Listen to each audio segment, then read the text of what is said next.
and welcome to the latest episode of the Northern Ireland Women's Football Show with me, Jana McCabe. Today I'm delighted to be joined by Coral Lapsley and Morganne. Thank you both for joining me today. Coral, I'll start with you. Congratulations firstly on winning Division 2. Has it sunk in yet? Not quite. It was a really close game. It certainly was hard fought. And I suppose we're still buzzing from it, but looking towards the cup as well, so the double would be great. You've got a little bit of time to prepare for that cup. Does that make it slightly easier that you have a little bit of a break in between? I suppose for any of the girls that maybe, had picked up a few injuries or maybe were a bit sore, Liam, our coach, and he's he's really been pushing training like right to the end this season, so we're working hard in between. You never like too much of a break between the league finishing and the cup game, because you just want that kind of sharpness that you get from playing. So I think it's a good 2 weeks is perfect, I'd say. And if you can look back at the start of the season, what were the goals from the coaches and from the likes of yourselves? So I actually joined the team halfway through the season. So I suppose I can, I speak to kind of what I know when I've come in, and their goal was pretty much what it's been since they started, win the league, win the cup, and get promoted. So they're right on track. Yeah. And you've been there for the fun bit of it. I know. Yes. Do you know what? I suppose with a lot of teams, it's a long season. You need so many players to make sure you've got a really big squad every game, and just with a lot of injuries and different things, a squad can just go down in numbers a bit. So the team and Liam worked really hard halfway through to recruit more players to boost the team, and the core players are all there. It's just really adding just that little bit of depth in the subs. Coral mentioned there about injuries. Morganne, it's been a tough season for Crusaders so far, and a lot of that has been down to injuries. Yeah, obviously the start of the year we had a pre-season game, so we signed Maya Moore. She was a great signing for us, and in one of our pre-season games she actually tore ACL, so she's had her surgery and she's on her way back recovering now, so she's a wee player to watch for the future. She's brilliant, and it just signed another wee player there, Maureen Quinn as well. She's a good wee player. First game she was on, she's done something to her knee as well, so just no luck at the minute, but yeah, we're pushing on with what we have and stuff, and everyone's training well. So albeit this year maybe it didn't go the way that you wanted so far, but it must be positive that you can think in the future that those players will return and they're really solid players, as you said. Yeah, we have a lot of players to come back and stuff, like Rebecca Mann and stuff. She's kind of come back from injury, even the players and stuff that aren't injured at the minute, so because we don't really have very many players, we have a lot of the 19s coming up at the minute. I think there's 5 or 6 of them with us. A lot of them were in the squad for Friday night there against Mid Ulster, so it's nice to give them a wee chance and stuff too, and kind of let them experience first team football as well, so it's good for them. As someone who's had so much experience at Crusaders, what's it like, because you've obviously finished third for a lot of seasons in a row now, to kind of be struggling kind of in 7th at the minute? It's hard, it's a long season. You're in from January, start January for pre-season. Pre-season lasts, I think, when did the league start? May, so it's 5 months pre-season, then doesn't finish till October, so it's a long season. And I suppose whenever you're not doing so well, it's kind of easy to be like, oh, I'll just miss training tonight or that, but everyone's kind of kept the right mentality. We're all sticking together and everyone's coming to train, trying to do their best and just kind of gel together again, and hopefully, the season's not over, so we'll stick it out and try and kind of keep climbing the table and getting as many points as possible, but we'll regroup for next season and try and maybe hopefully push on from where we're at the minute, so yeah. As you said yourself, there's still plenty of time, plenty of games and plenty more points to be picked up. What are the kind of goals for Crusaders as the season comes to an end? Probably now, just picking up as many points as possible, going into each game. I we've struggled to score goals this year, so if we can kind of push on each game, maybe score a few more than we have previously. Suppose, yeah, letting the kids come through, the 19s, getting them experience as well, so that you know, when next year comes, they'll be too old for the 19s, so they'll have had that experience behind them and they'll be in a better position to play next year too. And Coral, when does it start preparing for Division 1? Morgan said it's a long pre-season. Have any sights kind of gone to the people that are in Division 1 yet, or are you still just celebrating Division 2? Definitely celebrating Division 2 for now. So sorry, are you kind of saying, like, are we... Are you having a wee eye on, like, the teams in Division 1 that you'll be playing next year now? Like, certainly our coaches, like, are always looking and, you know, getting to any games that they can, but do you know what, like, we're just enjoying, you know, having the league won, because you know yourself, like, a lot can happen between a team that finishes the season now and what's, you know, the start of next season. So just enjoying it for now. Albeit we don't know what's happening in off season, but the Division 1 has been as strong as it's ever been, and kind of everybody wants to get up to that championship and maybe do that premiership. That must be exciting for a team going into Division 1, that it's just so competitive now. Yeah, definitely. You can only get better if every game each week is competitive, and if it's even. So definitely, like, the girls have had a great few years since they started. You know, they've had promotions every season, and now they're in Division 1. So they will be absolutely ready for the challenge, ready for, you know, the excitement of it all. And as I said earlier, Morgan, you've had plenty of experience at Crusaders, but I'm sure you've seen development, like, down below you in the NIWFA as you've been in the Premiership. Yeah, obviously we drew Green Island there a few weeks ago in the cup, and we played them, and you know, I think it ended up maybe 7-1, but you know, they did score a goal against us and they made it hard for us, first and second half. You know, had to make some changes and stuff. So yeah, it's good to see, you know, football really pushing on and the leagues below ours, yeah. And Green Island are a team that obviously have just beat Bangor to make that Super Cup final, so they're a team that you might see in the Premiership or pushing for that Premiership It stuff. does look like it's going that way, yeah. You know, they have a good few players, and you know, they all seem to work hard on the ball, off the ball, and they seem like they've a good wee community and stuff down there too, so it's nice to see. You've got a hidden incentive though, because you've already played them, so you know what they're like. Yeah. They ever make that Premiership? No. We're going to take a short break here in the studio and relive the moment that Strabane won the league. They needed to beat Lisburn Lady Swifts to get that title, and they did it in the end. Over to you, Colin. Top! It's going over the top! Attack it!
Coral, now you've seen that game back, does it make it any easier? It was very tight in the end. Do you know what? When you're playing, it never feels as bad, but I can feel for the spectators. That would have been really, really nervous to watch. And they said it at the time, but it's hard when you're playing because you're just in it. But it was really neck and neck there, right to the end. When it comes down to the final game of the season, what is that feeling like? And you even sum it up to people who don't play football, because I'm sure the nerves must be insane. Yeah, and I think as well, Craigavon, it's been really close with them this season. Strabane haven't actually got a win yet, a draw and a loss. So this is going to be a really, really close, tight match. Last game of the season, cup final, it's all to play for. And the team that Craigavon lost points against most recently was Lisburn, who you played in the final game of the season. Was that even more added pressure? It just goes to show, as you were saying earlier, the leagues are getting more competitive. So, we had those 3 teams up the top there, and it was just really close, really competitive. Lisburn are a great team as well. I'm not surprised they were able to get points off Craigavon, and any game I've played against them, it's been really hard fought. And Crusaders are a team that know what it's like to take points off teams that are pushing for titles. What is that feeling like whenever you do secure points that maybe you weren't expected to get? It's good to go into them games as underdogs because people don't expect much from you. I think as over the past years, Crusaders have kind of been known to put up a good fight against the likes of the Glens and Cliftonville and stuff. That seems to be the games we kind of thrive in.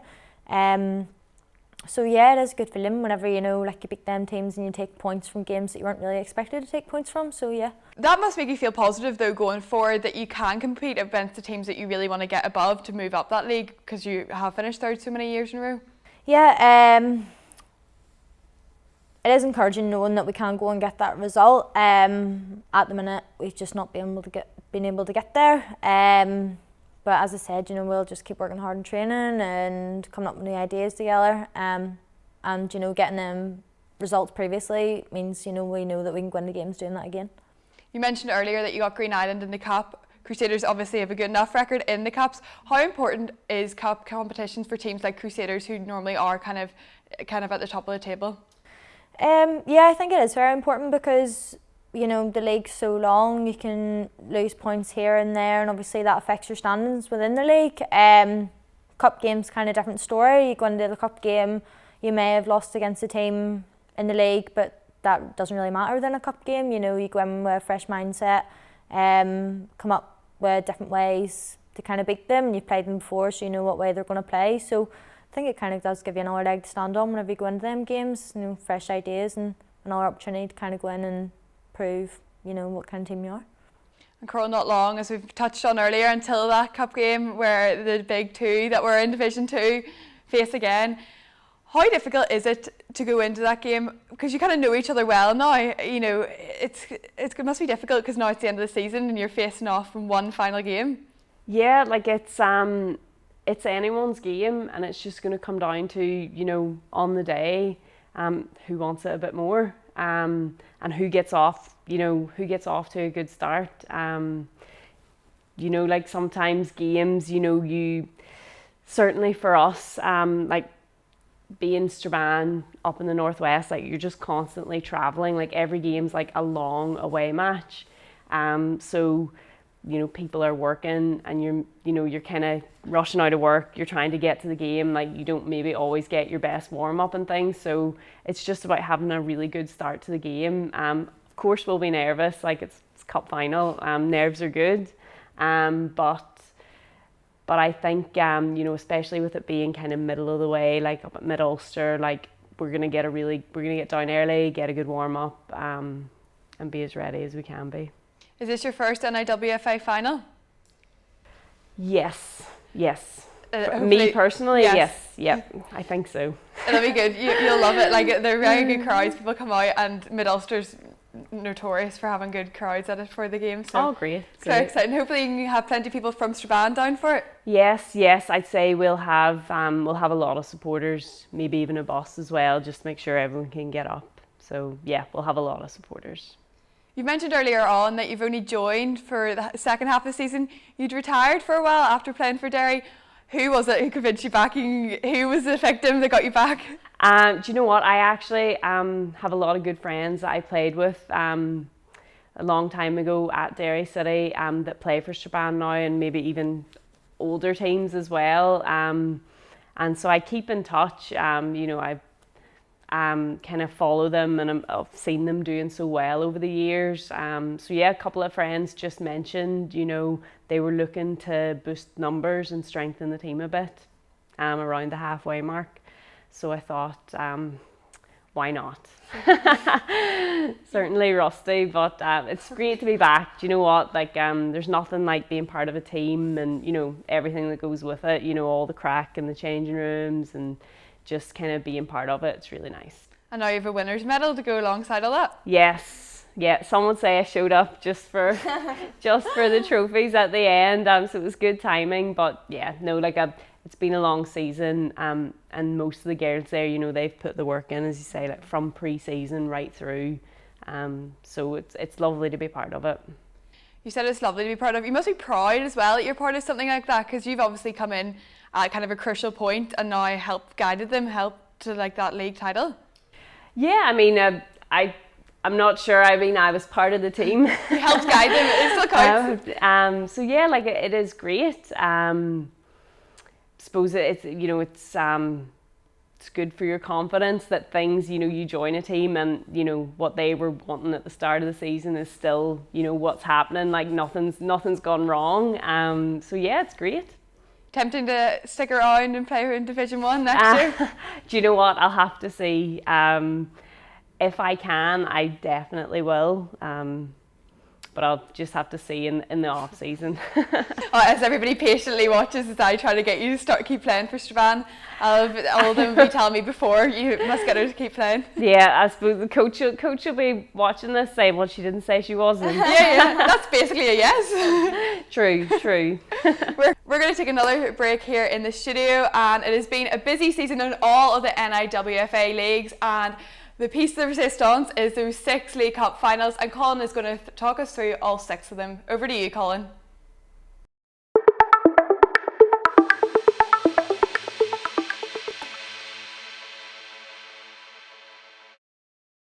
As the NIWFA Women's Football League draws to a close for another season, there's still plenty to play for as the popular end-of-season League Cup knockout competitions come to a conclusion.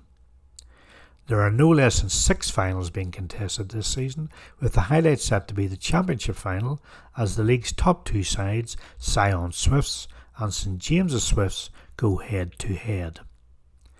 The First Division final sees league winners Green Island take on runners-up Ballymoney United, whilst it's a similar situation in Division 2 as Craigavon City take on Strabane Athletic. The Division 3 final sees league winners Lisburn playing Belfast Ravens, whilst in Division 4 Antrim Town will be seeking revenge against Raceview, who narrowly defeated them in the race for the league title. Finally, in Division 5, Ard Rangers will play Valley Rangers in what should be a highly contested game of football. Finals week kicks off on Wednesday the 20th of August, with further information on dates and venues available on NIWFA social media.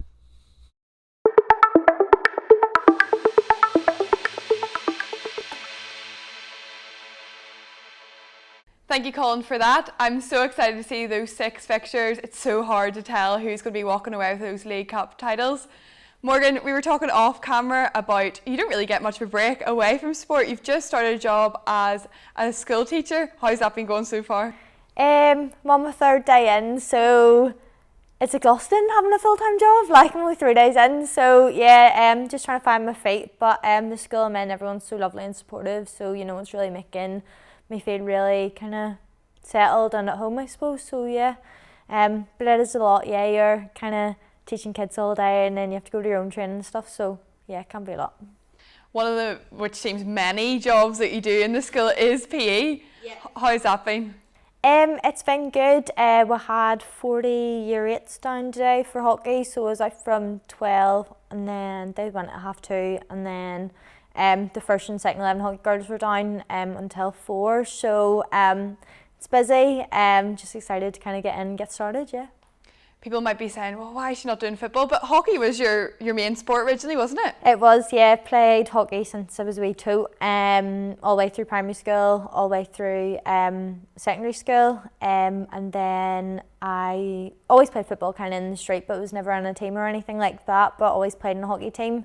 And then I went to a NIWFA football camp in the summer in 2014, and Gail Redmond was there, and she was asking me who I played for, and I was like, oh no, I just kind of play in the street like with boys. So yeah, she kind of got me into football. I'm very grateful for it.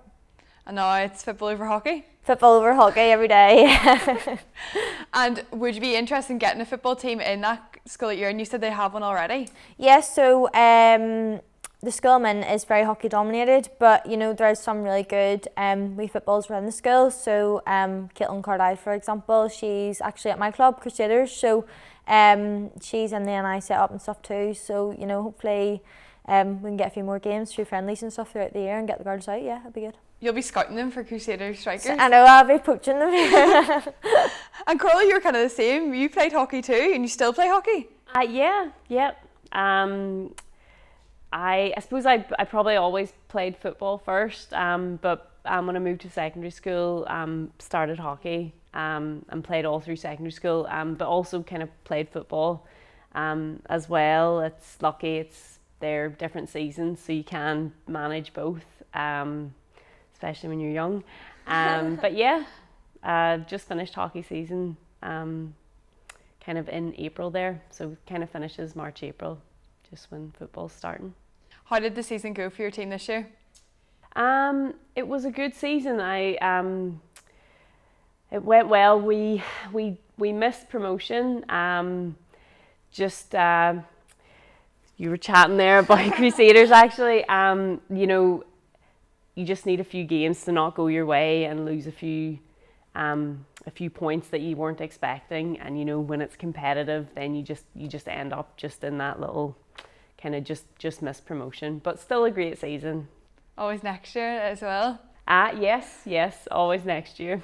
You kind of did the opposite, so you started with football and then you moved to hockey, and you started with hockey and you moved to football. How did you get involved in football in the start then? I think that my first kind of bit of football was a coach from Maiden City used to come to our primary school in Derry and do like a little Friday afternoon, which was really funny because I ended up coaching his daughter hockey many years later, but you know, small community, so that's where I really got like the taste for it. Really enjoyed playing it. I then moved to Australia for 5 years when I was younger. Got to play so much football over there. Really enjoyed it. And then when I came back home, went to secondary school and started hockey. So you were quite young whenever you moved to Australia? Yeah, I was 10. What was that experience? Playing football over there, I'm sure, was a completely different like sport, I'm sure.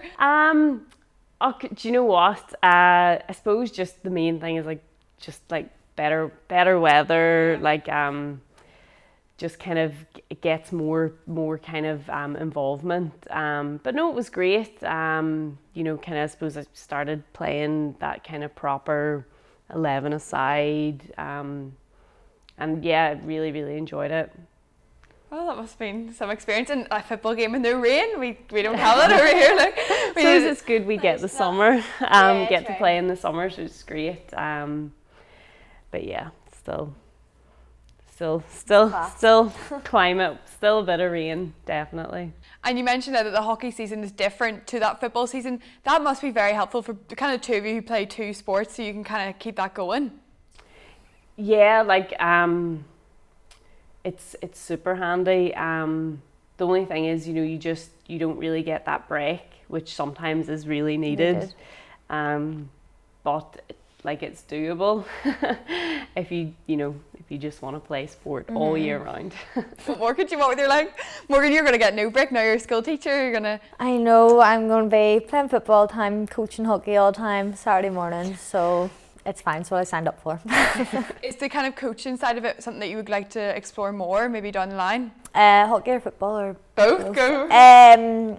School, in grammar schools, like hockey is quite predominant, and Saturday morning sport is like just kind of the norm there. So I'll always be involved in stuff in that in school.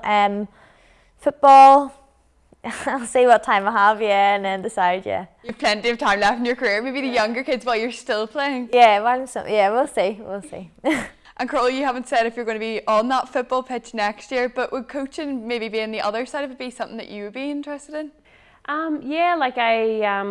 I've done coaching before, a good few years ago, and it's always great. I think there's definitely, more and more opportunities coming every year for the younger players, and you can see what a benefit that makes. When these young players end up, under 17s, under 19s, and all of a sudden they're pushing for a spot on the senior teams, and that's all from, the coaches putting in such hard work off the scenes, like for those younger age groups, like right through. So yeah, definitely. And albeit you haven't been at Strabane that long, I'm sure that's something that you've seen, because they have quite a good youth setup with younger players coming through. Yeah, I haven't been involved in that now, but yeah, like it's so important if you want your club to have a future, that you just need the younger players coming through. And it's kind of the same for you at Crusader Strikers. They have a really good youth setup coming through. Cruise, their academy's massive. They have so many coaches and stuff, but loads of our players have came through. Like a lot of our senior team now have came through from under 15s, 17s, 19s. So it plays a big part in the future of the club. Yeah. It's exciting to see what that next generation will bring. But that's everything for this episode of the Northern Ireland Women's Football Show. Thanks so much for watching. But for now, it's goodbye from me.